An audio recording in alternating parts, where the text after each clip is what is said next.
যে খাবারগুলোর কথা ভাবলেই জিভে জল চলে আসে, মনে পড়ে যায় স্কুল বা কলেজের কথা।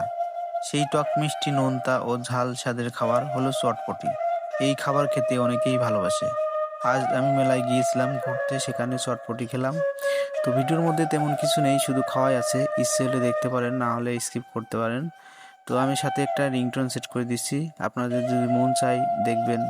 কারণ ভিডিও কি বানাবো না বানাবো বুঝতে পারলাম না, তো আজকে এই ভিডিওটিই দিলাম। তো এর খাবারটি অনেকেই পছন্দ করে, পুষ্টিকর খাবার। ডিম, ফুচকা সব মিশিয়ে, ডাল, অনেক কিছু মিশিয়ে খাওয়ার বেশ ভালোই লাগছিল। মেলার মধ্যে গিয়েছিলাম অনেকদিন পর ঘুরতে।